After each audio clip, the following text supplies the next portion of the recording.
There is a county road in West Virginia that most maps do not bother to name. It starts as asphalt, then becomes gravel, then becomes two pale ruts pressed into clay. And if you follow it long enough, you come to a field where nothing grows straight.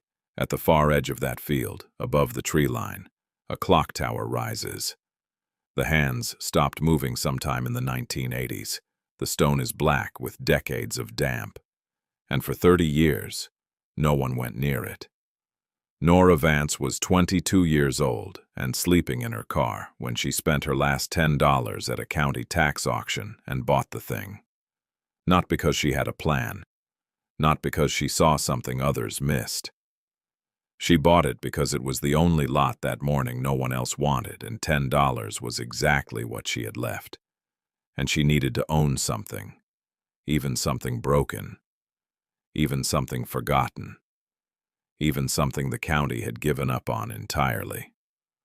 Her grandmother, May Vance, had owned that tower for over 40 years without ever saying so. She had paid the property taxes in cash by mail every January from an address in Hollow Creek that no longer exists. She had never spoken of it to her daughter, never mentioned it to the grandchild she saw perhaps a dozen times before she died. She had sealed something inside it, climbed down, locked the door, and driven away. And she had waited. What May left behind was not simply money, though there was money. It was not simply a deed, though there was one of those too. What she left behind was a letter written by hand on 4 pages of lined paper, dated April 14, 1987, folded once and placed inside a steel housing bolted to the interior of a clock mechanism that had not moved in 3 decades. It was addressed to a girl who had not yet been born. It knew things about that girl that the girl had never told anyone. Some inheritances arrive with lawyers and signatures and rooms that smell of wood polish and old paper. Some arrive announced, expected, orderly.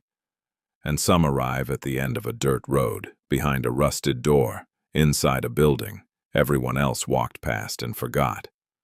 The kind that changes a person is usually the last kind, the kind no one sees coming, the kind that was always waiting. The auction was held on a Tuesday morning in October in the parking lot behind the Fayette County Courthouse, and it started at 8 o'clock sharp, whether anyone was ready or not. A man in a canvas vest stood behind a folding table with a microphone that fed into a speaker balanced on a cooler. The air smelled of wood smoke and cold asphalt.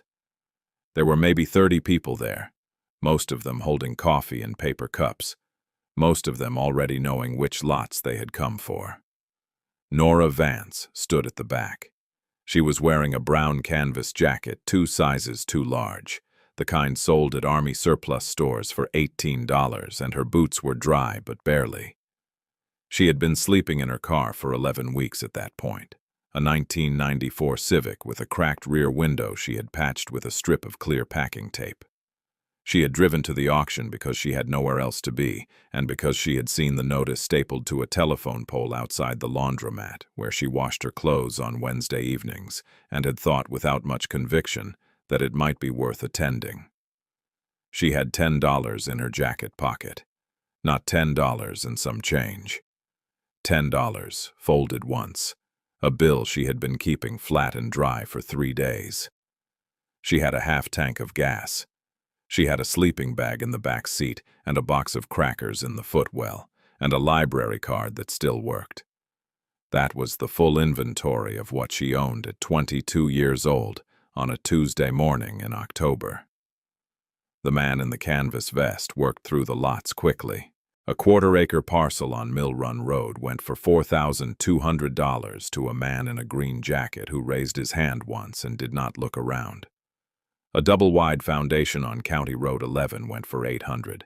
Then a storage unit behind a collapsed fence on Route 9 went for $350. People knew what they wanted. The bidding was fast and flat and professional in the way that comes from doing something many times without caring much about the outcome. Nora watched and did not raise her hand. She had not come to bid. She understood that. She was there because the notice had said free admission, and she had wanted to stand somewhere that was not her car, and not the library, and not the parking lot of the gas station on Route 60, where she sometimes bought a single cup of coffee and made it last 2 hours. She was there because standing in a crowd, even a small and businesslike crowd, felt less like being invisible than sitting alone did. Then the man in the canvas vest read out Lot 47. It was described in the county records as a stone clock tower structure, freestanding, approximately 42 feet in height, situated on 1.3 acres of unimproved land off County Road 7, Township of Hollow Creek. The property had been tax delinquent since 1991. The minimum bid was $10, the minimum having been set at that figure because the structure had been assessed as a liability, classified as structurally unsound, and flagged for potential condemnation by the county building office the previous spring. No one, the county had reasonably concluded, would want it. The $10 floor was a formality. No one raised a hand. The man in the canvas vest looked up from his clipboard. He scanned the crowd the way auctioneers do when a lot goes cold. Not anxious, just waiting. The way a person waits for a bus they are not entirely sure is coming. He asked again. The crowd shifted. A man near the front said something to the woman beside him, and she shook her head. A clock tower on a dirt road outside Hollow Creek, condemned, tax delinquent, 1.3 acres of scrub and clay. Nobody wanted it. Nora raised her hand. She did not know why exactly. She would think about it later, sitting in the Civic in the courthouse parking lot with the engine off, and she would not be able to name a reason that felt complete. She had $10. The minimum was $10. That was part of it. But there was something else. Some instinct she did not have language for yet. Some pulled toward the idea of owning a thing that was broken and unwanted and sitting forgotten at the end of a road no one used. She understood that feeling from the inside. The man in the canvas vest pointed at her. He said, $10, do I hear 15? He waited 4 seconds. Nobody moved. He said, sold. Lot 47, to the young lady in the brown jacket. Please see the clerk at the table. And that was that. 30 people went back to their coffee. The next lot was a gravel pit access easement on Route 4, and the bidding opened at 900 and climbed fast. Nora walked to the table. The clerk was a woman in her 50s, with reading glasses on a beaded chain, and a receipt book the size of a hardback novel. She took Nora's $10 bill without comment, wrote out a receipt in triplicate, explained that a deed transfer would be processed within 60 to 90 days pending title search, and told her the property was being conveyed as is, meaning no warranties, no representations, no county liability for any condition of the structure or the land. Nora signed 3 copies of a form she read twice. The clerk tore off her copy and handed it over. The whole thing took 6 minutes. She sat in the Civic for a while after. The receipt was on the passenger seat. She looked at it without picking it up. A stone clock tower on 1.3 acres off County Road 7 outside Hollow Creek, West Virginia. Purchased for $10 on a Tuesday in October. She owned it now. She was not sure what that meant. She was not sure it meant anything yet. What she did not know, sitting in that parking lot with $5 left to her name after tax and the transfer fee, was that her grandmother, May Vance, had paid the property taxes on that same parcel every January for 38 years. She did not know that May had driven out to County Road 7 in the summer of 1987 with a toolbox and a flashlight and a letter she had written by hand on 4 sheets of lined paper. She did not know that May had climbed the interior ladder of that tower alone, in the dark, and had sealed something inside the clock mechanism housing, and had climbed back down, and had locked the door, and had never spoken of it to anyone. She did not know that May had known she would come. Not hoped. Known. She started the car.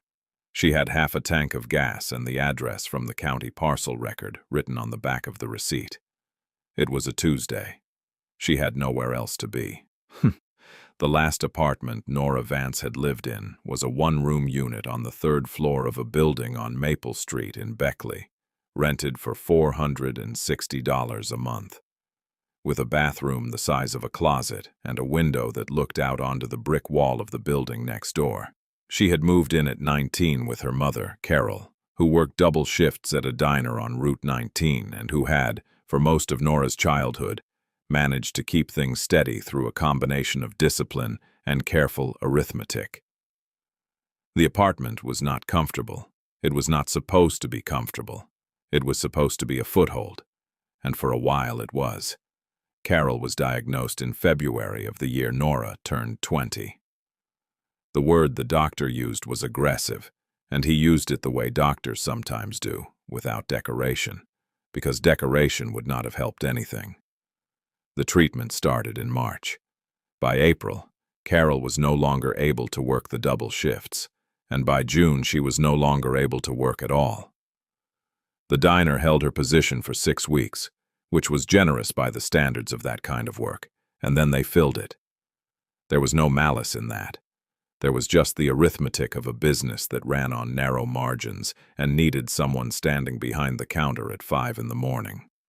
Nora had been taking 2 classes at the community college in Beckley, studying toward a certificate in building trades. She had been paying for it herself, 1 class at a time, working 26 hours a week at a hardware supply warehouse on Route 3, where she counted inventory, operated a pallet jack, and learned, without being taught formally, the names and applications of a considerable number of fasteners, fittings, and hand tools. She dropped to 1 class when Carol stopped working. She dropped the last class in September. The tuition was not the issue. The hours were the issue. She needed every hour she could get. The medical debt accumulated the way that kind of debt does, not all at once but steadily, in increments that each seemed manageable, until they stopped being manageable. Bills arrived in envelopes with red borders. Then came letters from collection agencies with names that sounded like law firms but were not law firms. Nora answered what she could, and deferred what she could not, and watched the number grow the way you watch weather coming across a valley, knowing it is going to arrive, unable to do much but note its progress. By the time Carol died, in January, the debt stood at $41,200, not counting the final month's hospital charges, which had not yet been fully billed. Carol died on a Thursday. She was 44 years old. She had worked in food service for 22 years, and she had raised Nora alone from the time Nora was 3. And she had never once, in Nora's memory, asked anyone for anything she could not justify asking for. She died in a hospital room that smelled of antiseptic and warm plastic, with Nora sitting in a chair beside the bed holding her hand. And outside the window, it was snowing. Fine, dry flakes that did not accumulate, just drifted past the glass and disappeared. The landlord on Maple Street was not unkind. He gave Nora 60 days beyond the missed rent, which was more than he was required to give. And he told her twice that he was sorry about her mother, and both times he seemed to mean it. She moved out in March, into the Civic, which she had paid off the previous summer at a rate of $112 a month over 36 months. She had cleaned the car out, folded the back seat flat, laid down a piece of foam she cut from a camping mat, and arranged her remaining possessions with the efficiency of someone who had been doing that kind of arithmetic her whole life. A sleeping bag, a change of clothes in a canvas bag, her tools from the warehouse job, which she had been allowed to keep, a tape measure, a utility knife, a 6-in-1 screwdriver, a small pry bar, a library card, a phone with a prepaid plan she could afford for 2 more months. She was 21 years old in March when she moved into the car. She found work where she could find it. Day labor at a construction supply yard in Oak Hill paid $60 cash for a Saturday shift. A woman in a subdivision off Route 16 hired her for 2 weeks to help gut and resheath a bathroom, and that paid $40 a day in lunch. And Nora learned more about cement board and thin-set mortar in those 2 weeks than she had learned in either of her college courses. She was good with her hands. She had always been good with her hands. It was the one thing the last 2 years had not taken from her. She thought about her grandmother occasionally in the way you think about someone you do not know well enough to miss precisely, but whose absence you register as a kind of unresolved question. May Vance had been her father's mother, and Nora's father had been gone since she was 3, departed in the direction of somewhere else without leaving a forwarding address. May had sent cards at Christmas, not every year, but most years. The cards had a $10 bill folded inside them and no return address, just a postmark from a town in West Virginia that Nora had looked up once on a map and found to be small enough that the map gave it no symbol, just a name in fine print on a county road. May had died the previous spring, according to a notice Nora found by chance in the online records of a county newspaper. She had no particular reason to be reading. There had been no estate. No lawyer had contacted her. She had not expected one to. What she had expected, by October of that year, was very little. She had scaled her expectations down to the dimensions of what was actually available to her, which was the habit of someone who had learned that hoping for more than the present moment offered was an energy expenditure she could not afford. She got up each morning. She found work, or she did not find work. She ate what she had. She read at the library until it closed. She was not unhappy exactly. Unhappy required a contrast, required a memory of better that made the present feel like a loss.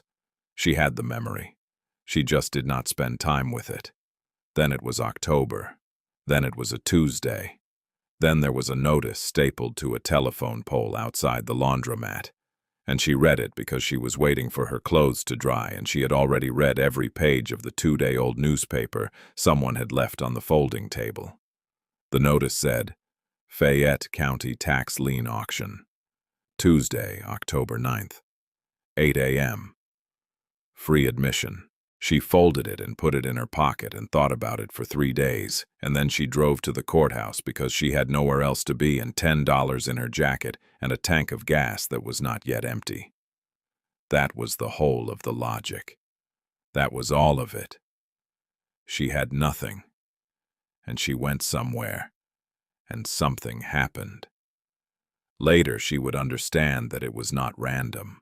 Later she would understand that May had understood the arithmetic of Nora's life better than Nora had, and had planned accordingly, and had waited with the patience of someone who had learned long ago that the right person arrives when they are ready to arrive, and not a moment before. She left the courthouse parking lot at 9:47 in the morning with the receipt on the passenger seat and the county parcel record address written in her own handwriting on the back of it. County Road 7, Hollow Creek Township, approximately 4.1 miles past the junction with Route 62. She had written it down from the clerk's copy before signing, a habit from her warehouse days when she had learned that addresses written from memory were addresses that got wrong. She folded the receipt and put it in the breast pocket of the canvas jacket and pulled out of the lot onto Court Street, heading west.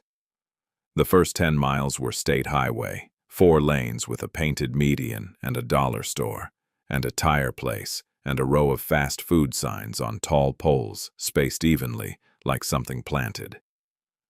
She drove at 55 and watched the fuel gauge, and did not think ahead of the next hour. Thinking ahead of the next hour had not served her well for the past 2 years, and she had mostly stopped doing it.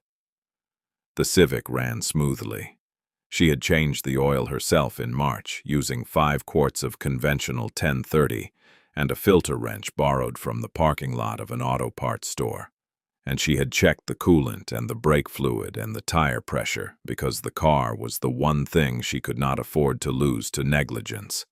At the junction with Route 62, she turned south, and the road changed. 2 lanes now, no median. The asphalt older and patched in long diagonal strips that had been laid at different times and had aged at different rates, so the surface was a map of repairs going back decades. The dollar store and the tire place fell away. There were fields on both sides, some of them harvested down to pale stubble. some of them still holding the dry stalks of whatever had grown there through the summer. A barn with a tin roof that had gone the color of old pennies. A farmhouse set back from the road with a flag on a short pole in the front yard, hanging still in the windless air. The sky was the particular white of an October overcast that was not going to break. She drove 4 miles on Route 62 at Thesame before she saw the sign for County Road 7. It was a standard green county marker on a galvanized post. The lettering faded to the point where she almost missed it, and she braked harder than she meant to, and turned left onto a road that was still paved, but only barely. The asphalt here was cracked along both edges where the freeze and thaw of many winters had worked underneath it and lifted it in irregular plates. Grass grew in the cracks. In some places the grass had grown tall enough to brush the underside of the car as she passed over it, a dry whispering sound against the chassis. She slowed to 30. Half a mile in, the pavement ended. There was no marker for it, no sign announcing gravel ahead. The asphalt simply stopped, as though whoever had been laying it had run out of material or motivation, and the road continued as packed gravel, gray-brown and loose at the edges, with a raised center spine where the surface had been graded at some point and had migrated outward since. She shifted her grip on the wheel and felt the change in the car's behavior, the small lateral movements of the rear end over loose stone, and reduced her speed to 20. The gravel road was wide enough for one vehicle and had 2 shallow ditches running alongside it, filled with brown water and dead leaves. The land on either side rose and tightened. The fields gave way to second-growth woodland, thin-trunked maples and birches crowding close to the road edge, their branches bare and reaching across, so that in places they nearly met overhead. The light under them was dim and even, the flat white of the sky filtered through a lacework of branches that had not yet shed the last of their leaves. The leaves that remained were the color of old rust. They moved slightly in a wind she could not feel inside the car. She drove through them and they closed behind her. At 2.3 miles from the junction, the gravel gave way to dirt. 2 pale ruts pressed into clay and rock, with a raised center strip of grass that had never been graded away. She felt the difference immediately. The road surface firmer in some places and soft in others. The kind of softness that can take a tire down to the axle if you find it at the wrong speed. She dropped to 15 miles an hour and kept her wheels in the ruts and watched the road ahead. The trees were closer here.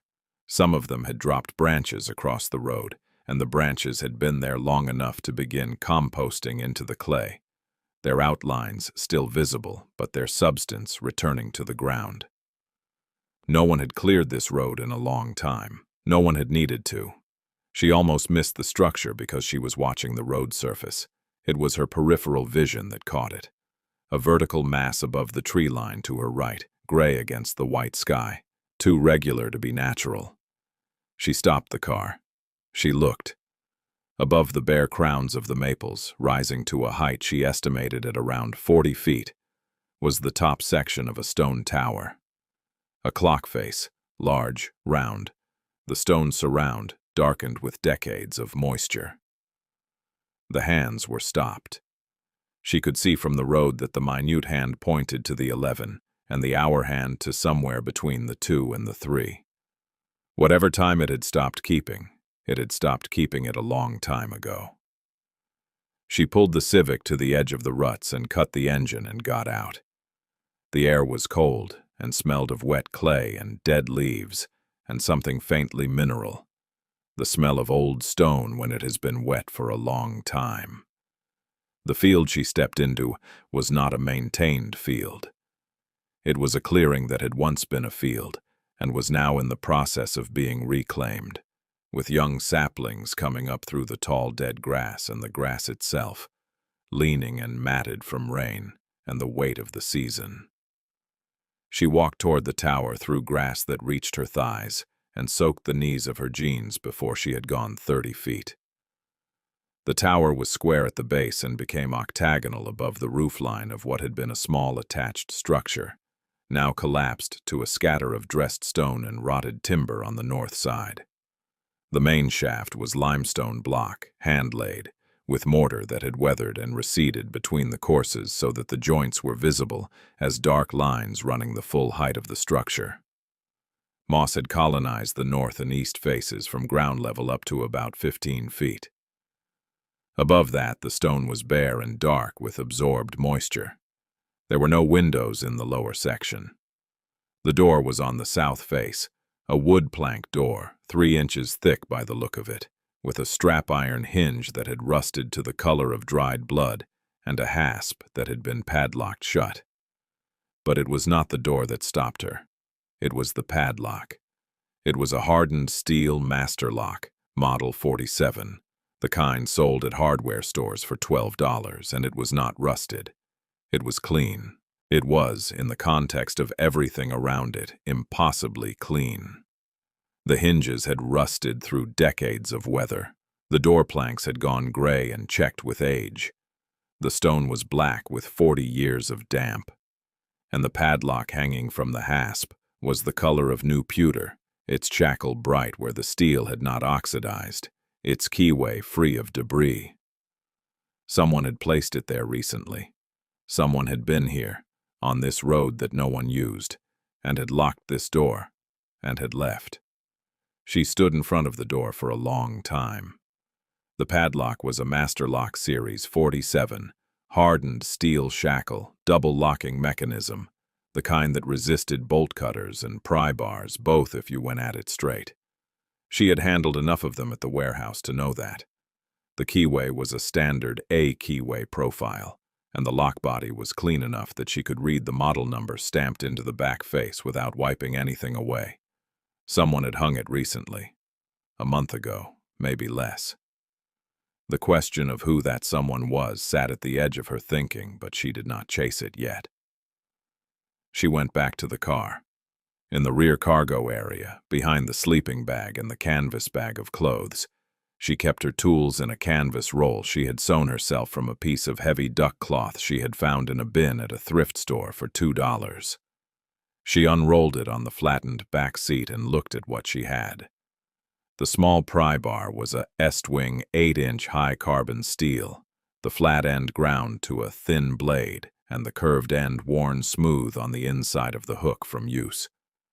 The 6-in-1 screwdriver, the tape measure, the utility knife with 3 spare blades in a plastic sleeve, a pair of channel lock pliers 10-inch with the teeth still sharp, a flathead nail puller she had found in a gutter on a job site in Oak Hill and kept because it was good steel and someone had lost it carelessly.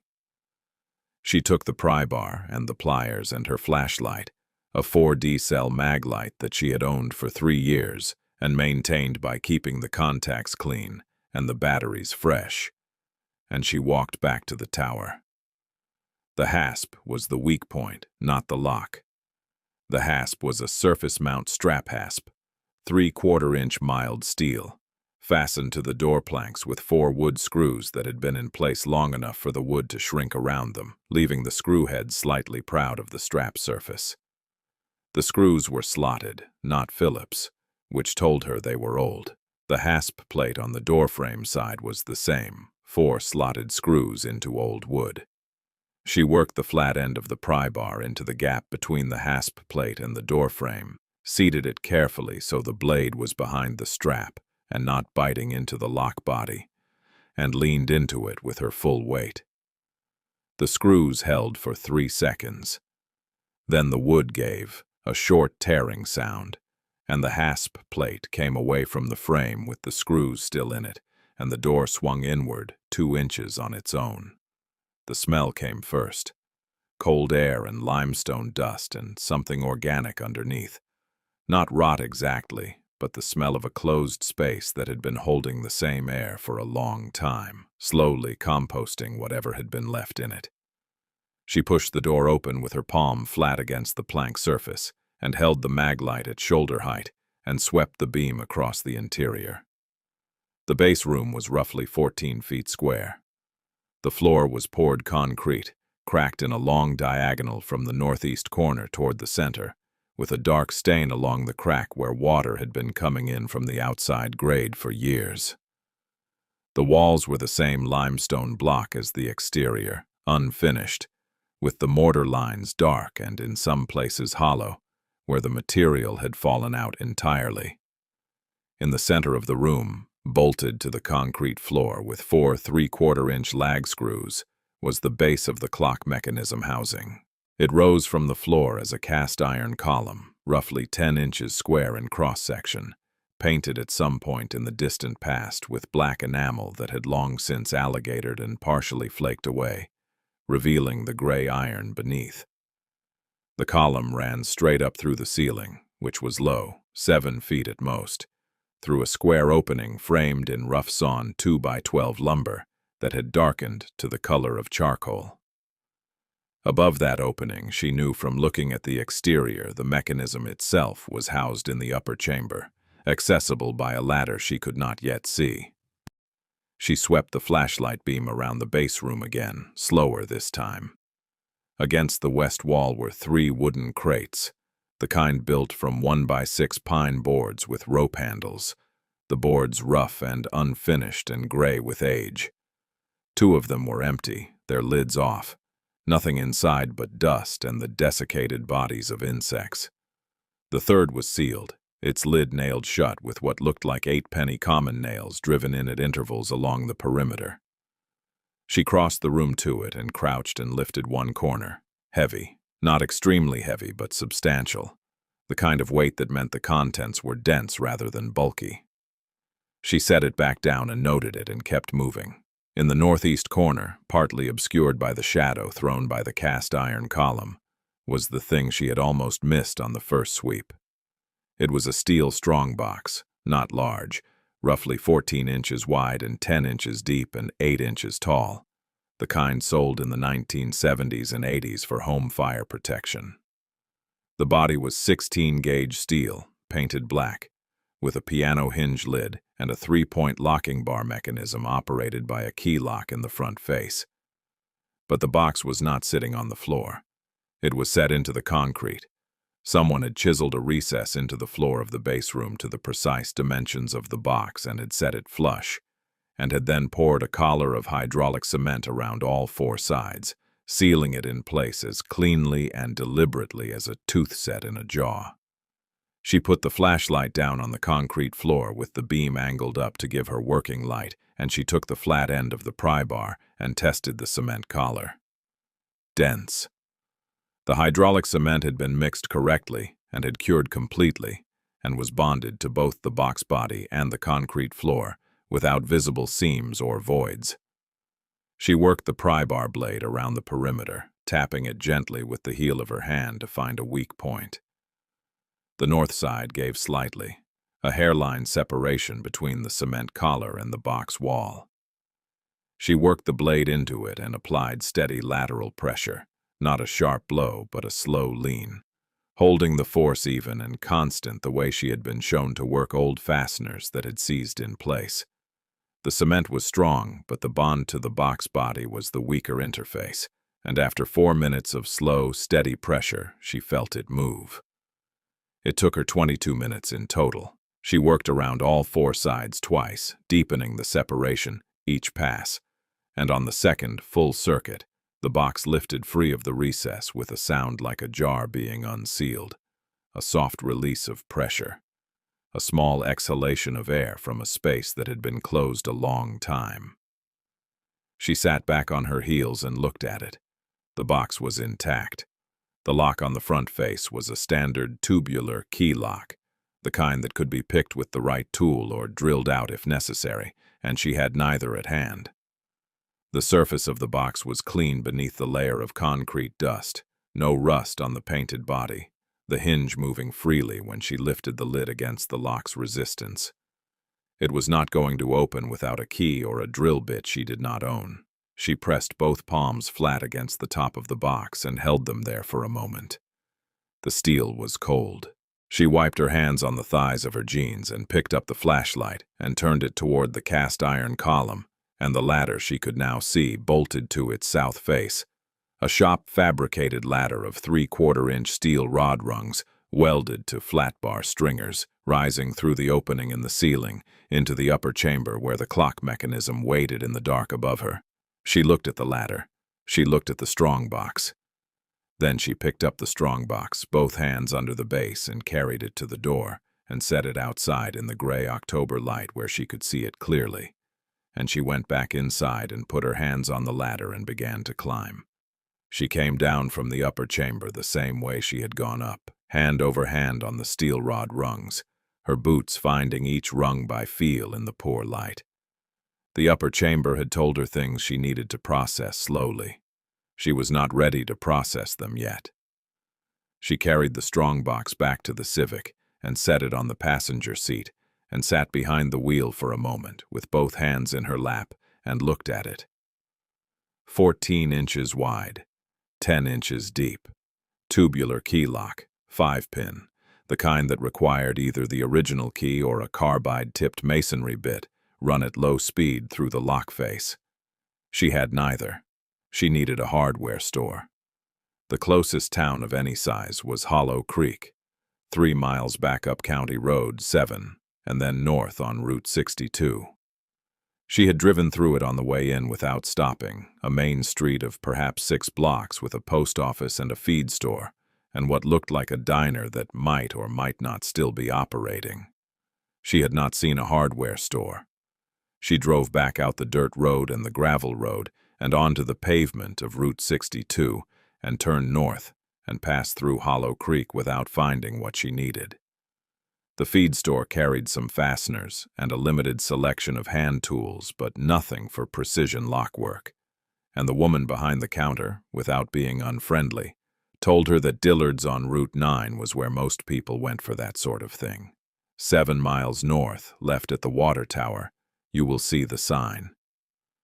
Dillard's Hardware occupied a cinder block building that had been added onto at least 3 times over its history, each addition distinguishable by the slight difference in the block color and the roof line where one section met the next. The parking lot was gravel and held 4 vehicles, 2 of them belonging, she would later learn, to Walt Dillard himself, who kept a spare truck on the property out of a habit formed over 40 years of being the only person available to make a delivery when something needed delivering. The sign above the door was painted wood, dark green with white letters, and the letters had been repainted recently enough that they were crisp, but the board itself was old. She parked and went inside. The interior smelled of machine oil and sawdust, and the particular dry warmth of a space heated by a gas unit mounted high on the wall.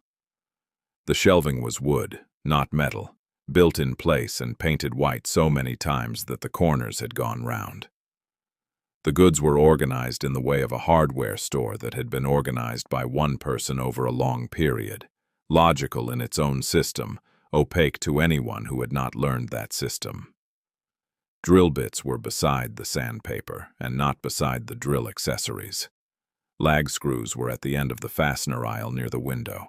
Masonry bits were on a pegboard behind the counter, which meant you had to ask for them, which was, she suspected, intentional. Walt Dillard was behind the counter. He was in his middle 70s, with the build of a man who had done physical work his whole life and had not entirely stopped, wide through the shoulders and deliberate in his movements. He wore a canvas apron over a flannel shirt, and he was labeling a box of 1¼ inch roofing nails with a black marker when she came in. He looked up and nodded the way a person nods when they are acknowledging your presence without interrupting what they are doing, which she recognized as the nod of someone who respected other people's time by not wasting his own.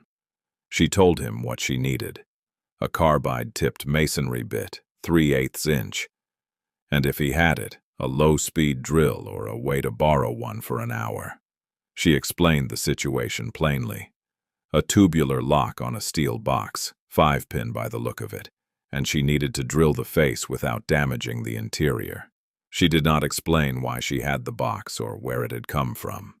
She did not feel that this information was required. Walt Dillard listened without interrupting, which was another thing she noticed and filed away. He set down the marker and the box of nails and turned to the pegboard behind him. He selected a 3/8 carbide masonry bit and set it on the counter, then considered for a moment and set a 1/4 inch beside it. He said, "You will want to start with the quarter and open the pilot before you go to the 3/8. Otherwise you will walk on that face and never get centered." She said she understood. He went to a shelf below the counter and produced a corded drill, a old Makita 3/8 chuck, the body worn to bare metal in the places where hands had held it most. He set it on the counter beside the bits. He said the drill was not for sale, but she was welcome to use it in the parking lot and bring it back when she was done. She asked what she owed him for the bits.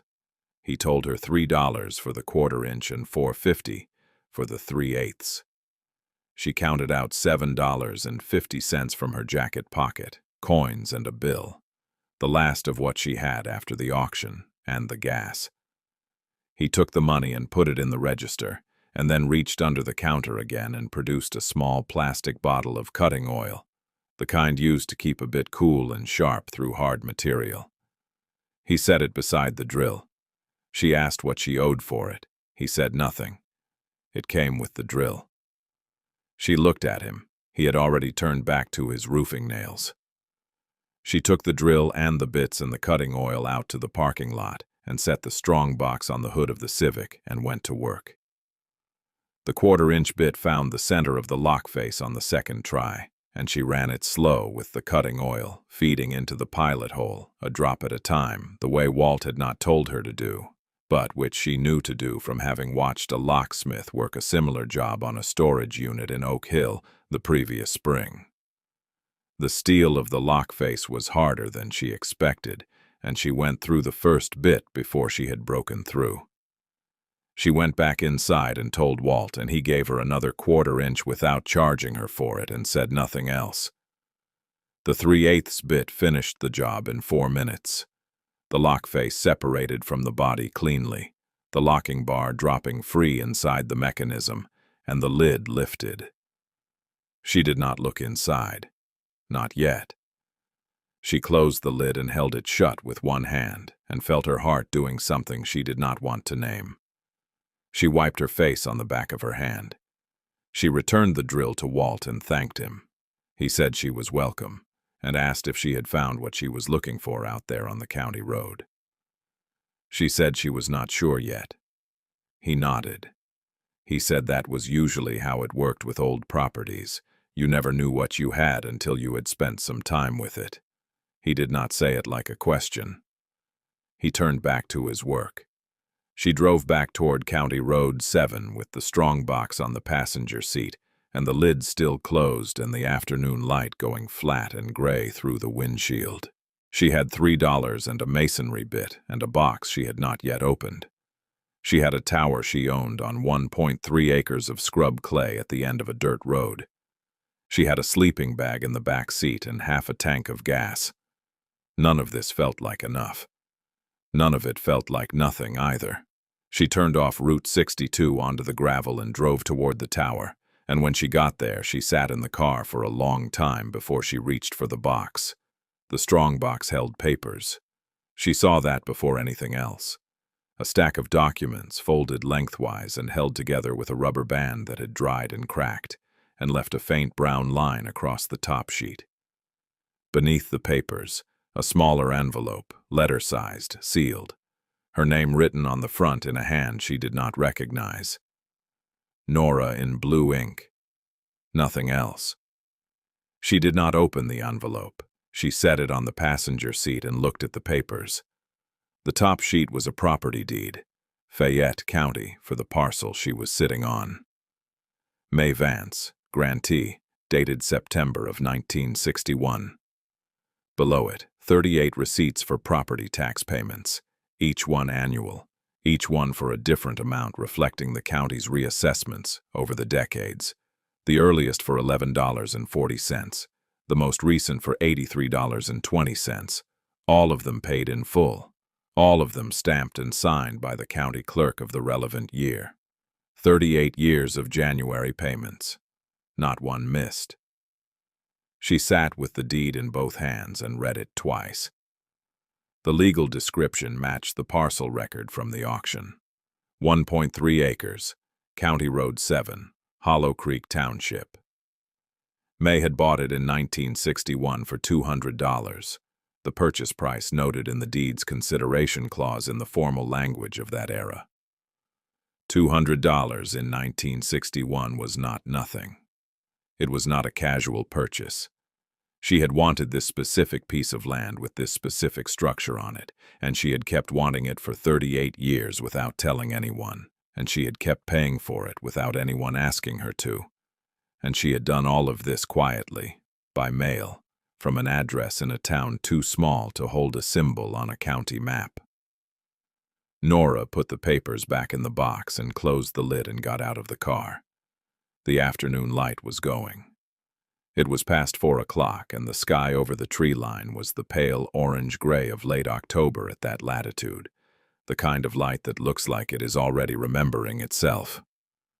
She walked to the tower door, which she had pulled shut when she left, but which had not latched. The hasp plate she had pried away, leaving the door with nothing to hold it closed.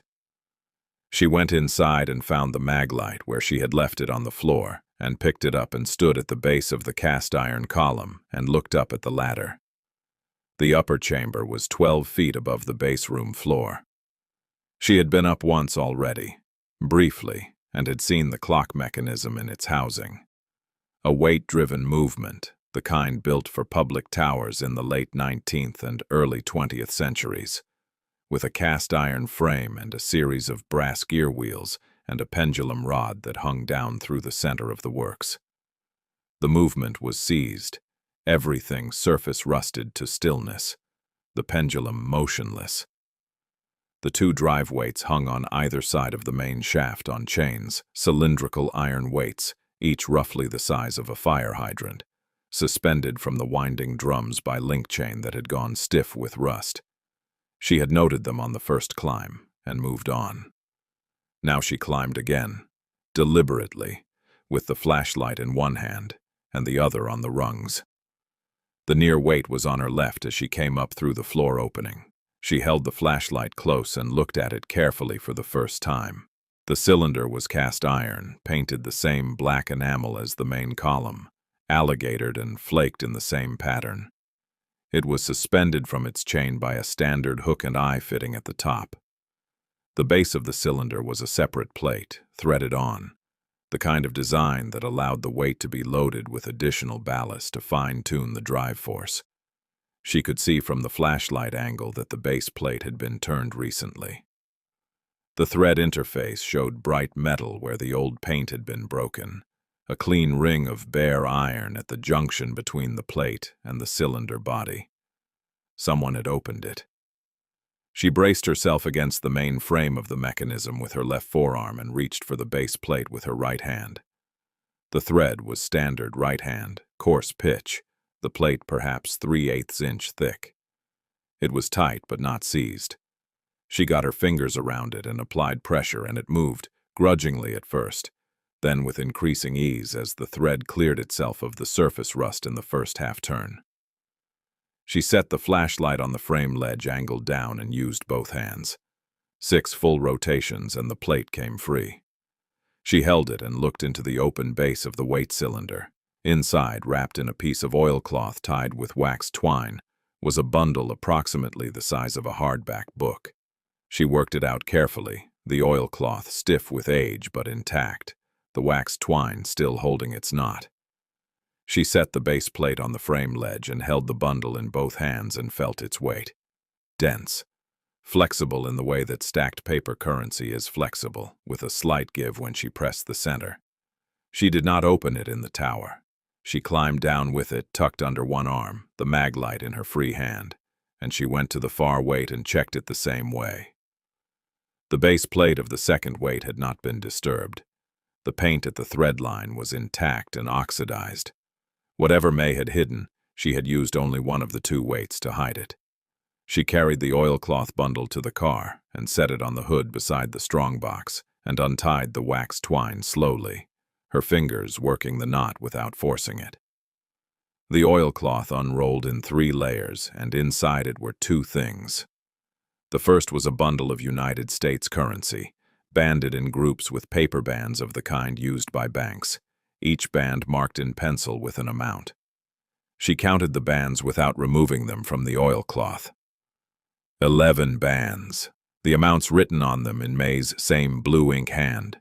500, 500, 500, 1,000, 1,000, 1,000, 1,000, 500, 500, 200, 200. She added them without a calculator, the way she had always done arithmetic, running the column in her head twice to confirm. $6,900 in banded currency. The bills themselves of mixed denomination, some old enough to be the large portrait style that had been replaced in the 90s. The second thing was an envelope. Larger than the one in the strong box, 9 inches by 12, the brown craft kind, sealed with the flap gummed down and additionally taped with a strip of clear tape that had gone yellow at the edges. On the front, in the same blue ink hand, "For Nora, when she is ready." Not if. When. She stood at the hood of the Civic with the oilcloth spread in front of her, and the light failing around her, and the field gone dark at its edges, and the tower behind her holding its silence the way old stone holds cold, from the inside out. She pressed the back of her hand against her mouth. She stood like that for a moment. Then she picked up both envelopes, the small one from the strong box and the large craft one from the oilcloth, and she got into the car and turned on the interior light and held them in her lap and looked at them without opening either one. The smaller envelope said only, "Nora," the larger one said, "when she is ready." She sat with them and listened to the field, and the distant tree line, and the silence that was not quite silence, and she decided that she was ready. And she reached for the larger envelope first. She worked the clear tape loose from the flap, without tearing it, pulling slowly at one corner until the adhesive released, rather than the paper. The envelope opened at the gummed seam in a clean line. Inside were 4 sheets of ruled notebook paper, the kind with the pale blue horizontal lines and the faint red margin stripe down the left side. The paper itself, ivory with age and slightly waxy to the touch from having been enclosed in oilcloth for a long time.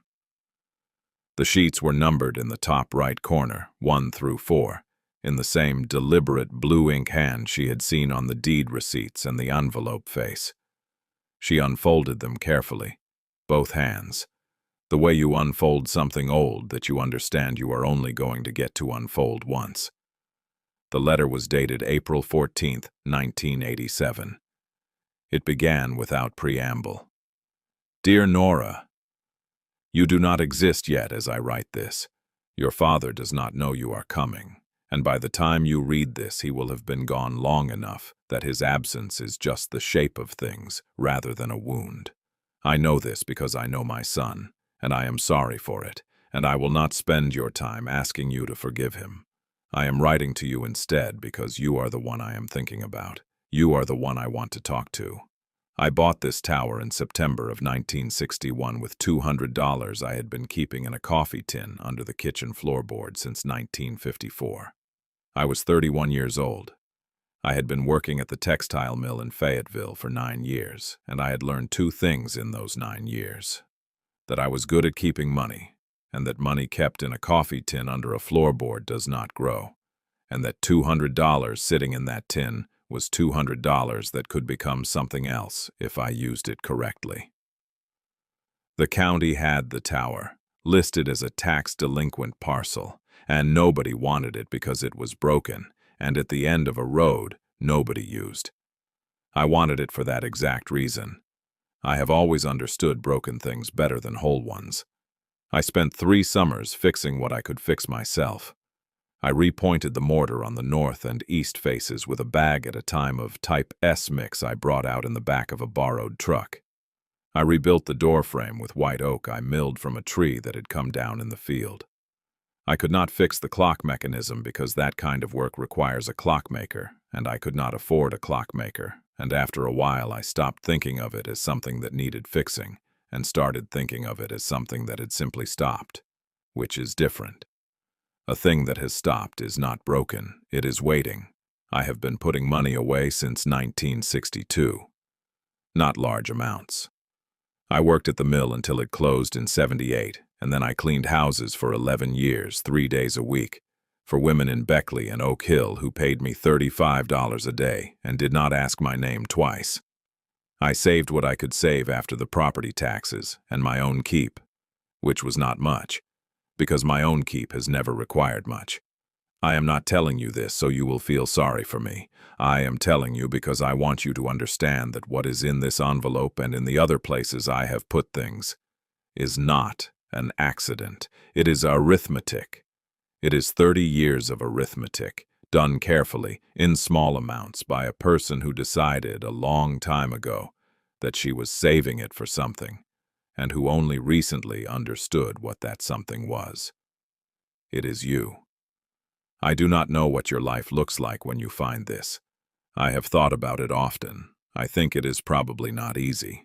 The women in our family have not generally been given easy lives, and I do not think the pattern will have changed in one generation. But I think you are practical. I think you know how to look at a thing clearly and decide what it actually is rather than what you wish it were. I think that because your mother, Carol, is practical in that same way, even when it costs her, and I have watched Carol from a distance for a long time, and I believe she raised you the same way she lives, which is honestly and without much padding. The tower is yours.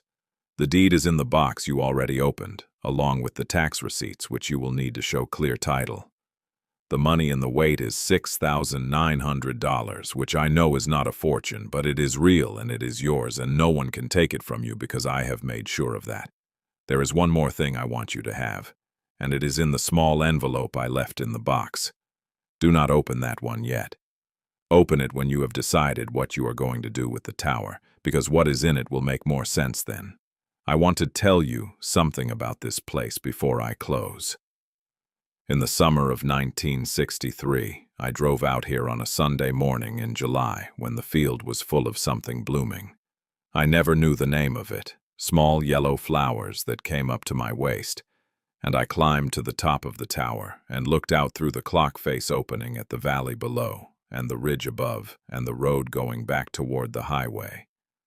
And I thought that it was the most beautiful thing I had ever been given permission to look at. I thought that a long time.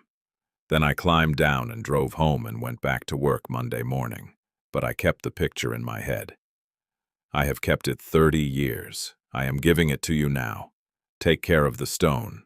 It is good stone, laid by someone who knew what they were doing, and it will outlast everything around it if you let it.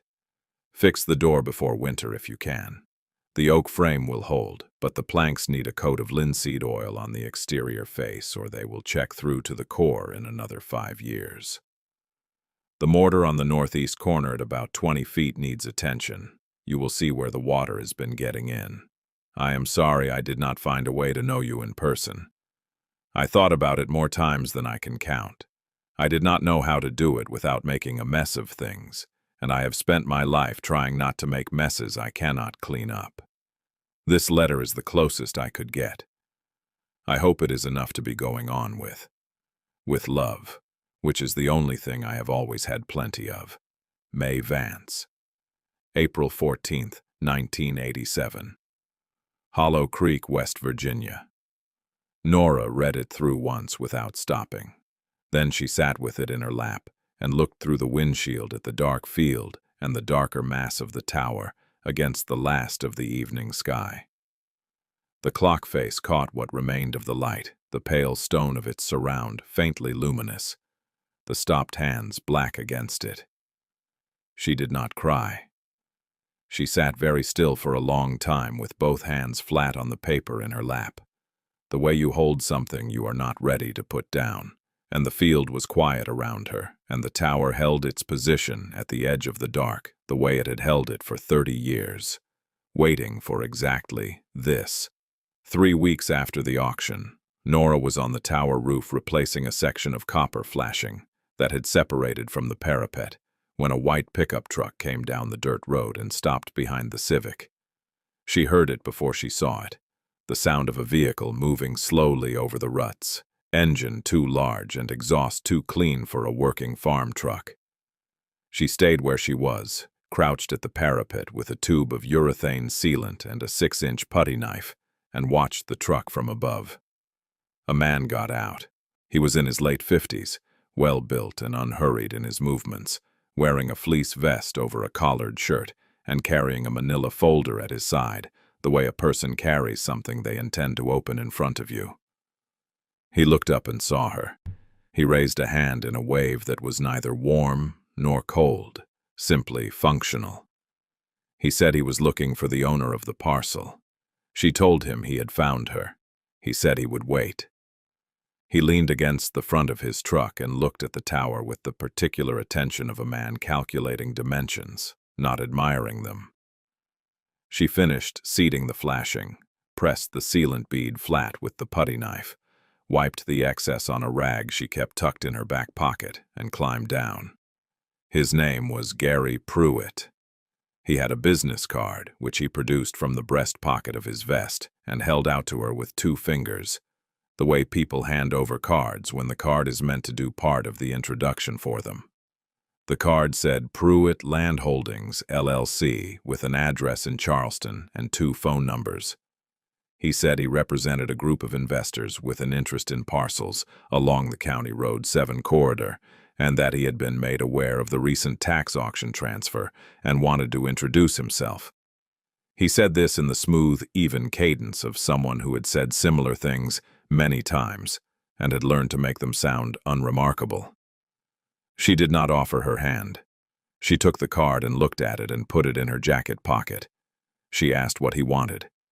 He smiled slightly, the smile of a man who appreciated directness in other people, because it allowed him to be direct himself and still seem like he was matching her register rather than imposing his own. He said his group was prepared to make a fair offer for the parcel. He said fair with a particular weight that suggested the word was doing work beyond its face value. He opened the manila folder and produced a single sheet of paper and held it so she could see the number at the bottom. $11,000. For the land and the structure conveyed as is, closing within 30 days. She looked at the number. The paper was a standard letter of intent form, pre-filled, her name typed in the grantee line from the public auction record. He had come prepared. She noted this without expression.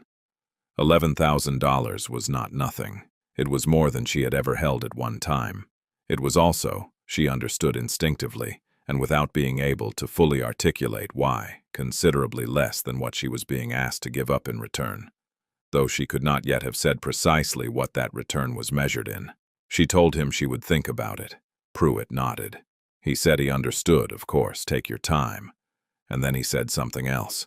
He said it gently, in the same level tone, almost as an afterthought.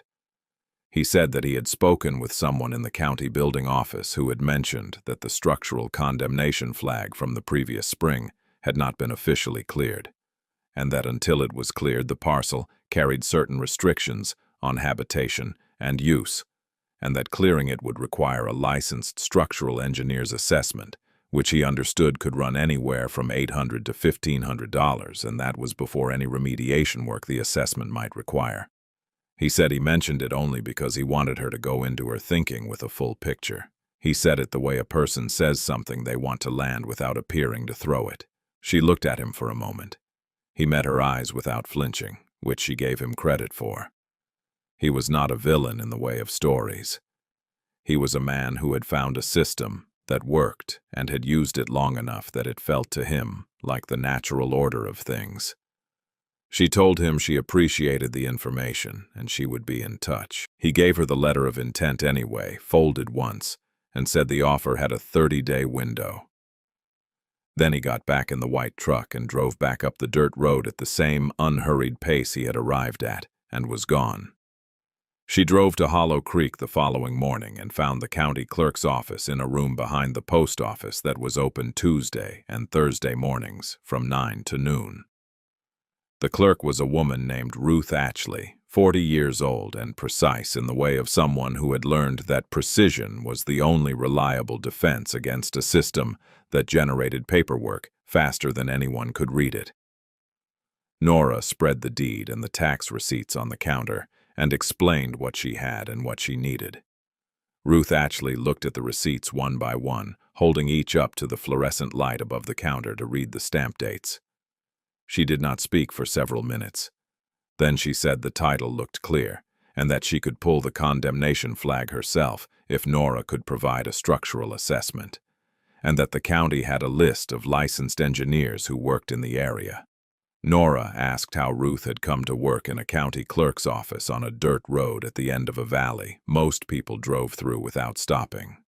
Ruth looked up from the receipts. She said her grandmother had lived in Hollow Creek and had left her a house on County Road 7 when she died, and she had come to settle the estate and had stayed. She said it the way people say things that surprised them at the time and no longer do. Nora looked at her. She said she had come to the county road the same way, more or less. Ruth Ashley nodded slowly, the nod of someone recognizing a pattern they have seen before, without having a name for it. Ruth found the engineer's list in a binder behind the counter and photocopied the relevant page and slid it across to Nora without being asked. Then she went to her filing cabinet and came back with a second sheet, a county fee waiver application for low-income property owners seeking condemnation flag review. She set it on top of the engineer list and tapped it once with one finger and said nothing else. Nora looked at the form. The income threshold was listed at $18,000 annually. She had made less than half that in the past year, which Ruth had no way of knowing. She picked up both sheets and thanked her. Ruth said to bring the engineer's assessment when she had it, and she would process the flag removal same day. On the way back to the tower, Nora stopped at Dillard's Hardware and bought 3 quarts of boiled linseed oil and a natural bristle brush for the door planks, which came to $14.80. Walt Dillard wrapped the cans in newspaper the way hardware stores used to do before they stopped doing it. She did not mention Pruitt. She did not mention the letter of intent. She drove back to County Road 7 and parked in the field and opened the small envelope from the strongbox, the one she had been keeping for when she knew what she was going to do. Inside was a single index card, maize blue ink, 4 words.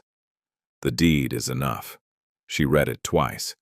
Then she got out of the car and picked up the linseed oil and the brush and went to work on the door. The structural engineer was a man named Dale Coffey, who drove out from Oak Hill on a Wednesday morning in November in a truck with a measuring wheel in the bed and a clipboard on the dash.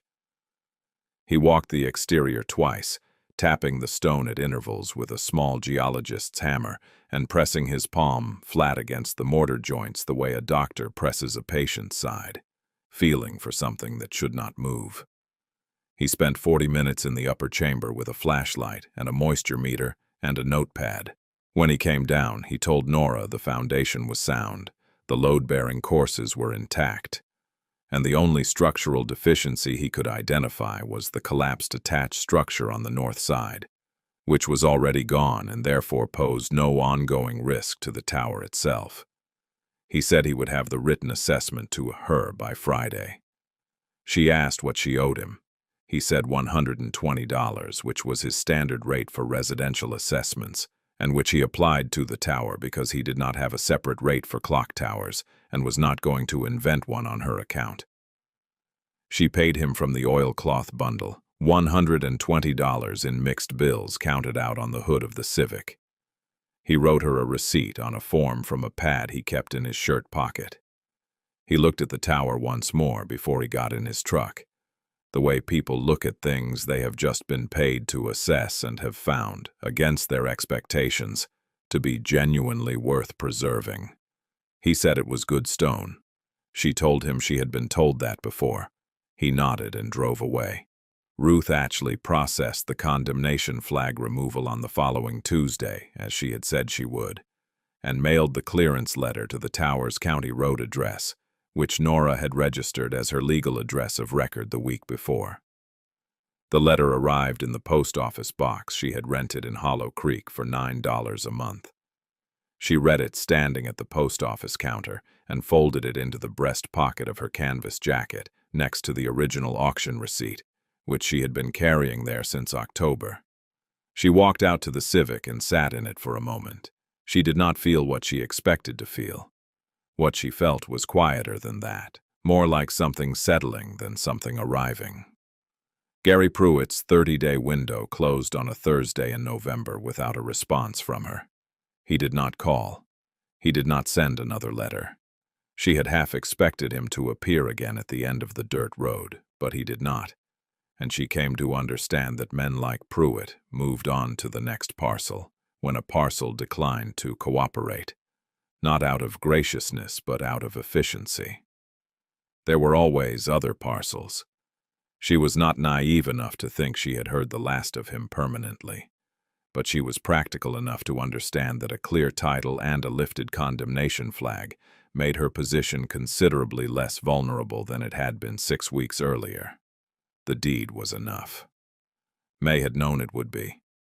It was Walt Dillard who told her about May, or rather who gave her the first thread of it, on a Friday afternoon in late November, when she came in for a box of 3-inch deck screws and a tube of silicone caulk for the clock face glazing. She had been in the store 4 times by then, and Walt had developed the habit of having the things she usually needed near the front without being asked. She mentioned May's name in passing, saying she was May Vance's granddaughter, explaining it as context for a question about the tower's original construction date. Walt set down what he was doing. He looked at her with an expression she could not immediately read, something between recognition and careful consideration. He said May Vance had bought him his first set of drill bits when he was 19 years old and had told him to open a hardware store because the closest one was 12 miles away, and that was too far for people to drive for a box of screws. He said she had given him $40 and told him to start with fasteners because fasteners were what people always ran out of. He said he had not known her name until 20 years later, when someone mentioned it in passing, the same way Nora just had. Others came forward in the weeks that followed, not in a rush, not as a single assembled revelation, but one at a time, the way people share things they have held for a long time and are not certain anyone else will understand. A woman named Dolores Marsh, who ran the diner on the main street of Hollow Creek, said May had paid 3 months of her gas bill in the winter of 1979 without being asked and without leaving her name, and that Dolores had only learned who it was from the gas company clerk who had processed the payment and mentioned it inadvertently a decade later. A retired school teacher named Howard Brent said May had left a box of textbooks on the school's porch every August for 12 years, always before the school year started, always without a note.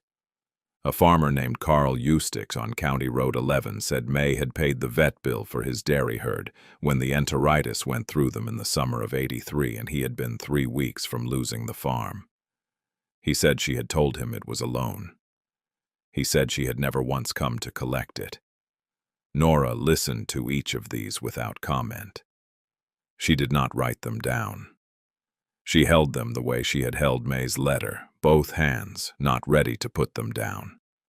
What emerged from the accumulation of them was not a portrait of a saint, which May would have found embarrassing, but a portrait of a woman who had understood arithmetic in a deeper sense than most people use the word, who had looked at what was available to her and had decided, over and over, across decades and in small amounts, to direct it outward rather than inward. It was not charity in the way the word is usually meant. It was more like maintenance, the way you maintain a stone wall or a clock mechanism or a field at the edge of a dirt road, not because anyone is watching, but because the thing is worth maintaining, and you are the one who happens to be there. By February, she had moved into the base room. She had framed and insulated the interior walls with 2x4 studs and mineral wool bats, and had run Romex from a 100-amp panel she had installed herself after pulling the permit, her first permitted electrical work, and the one she was most careful about. The floor she had leveled with self-leveling underlayment and covered with salvaged heart pine board she had found at a salvage yard in Fayetteville for $1.80 a board foot.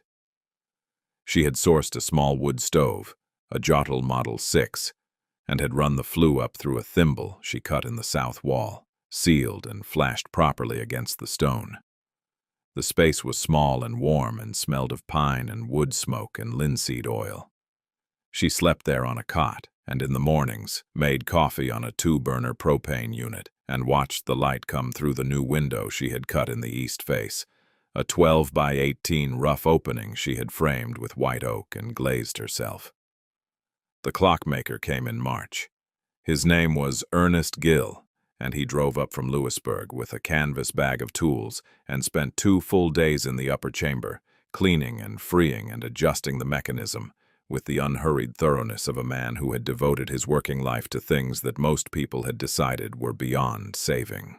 On the afternoon of the second day, Nora heard, from the base room below, a sound she had not been expecting, a low, measured tick, deep and resonant in the stone shaft of the tower, the pendulum finding its arc and holding it. Then at 4 o'clock, the strike train engaged, and the bell in the upper housing rang 4 times across the field, and the tree line and the empty dirt road, the sound rolling outward into the cold March air and settling slowly into silence. She was at the base of the ladder when it struck. She put her hand flat against the cast-iron column and felt the vibration of it moving through the metal and into her palm. She stood like that until the last of the sound was gone. Outside, through the new east window, the field was the pale yellow of early spring grass coming up through the dead stalks of the previous year, and the light was the long, flat gold of late afternoon, and a person walking the dirt road from the county road junction would have seen, above the tree line, the clock face illuminated by that light, the hands moving again for the first time in 30 years, keeping the time of a valley that had not asked anyone to keep it and had gone on regardless. In April, a young woman appeared at the tower door on a Thursday evening with a backpack and a look Nora recognized without needing it explained. She had been on the road for a while. She was tired in the particular way that is not about sleep. Nora opened the door wider and said there was coffee and that she was welcome to it. The young woman came inside and sat on the cot and held the cup in both hands, and did not say much and did not need to. Nora sat across from her and let the silence be what it was. The stove ticked. The clock above them kept its measured time. Some things do not require words. Some things you pass on simply by having received them, and by leaving the door unlocked, and by making sure the coffee is always on.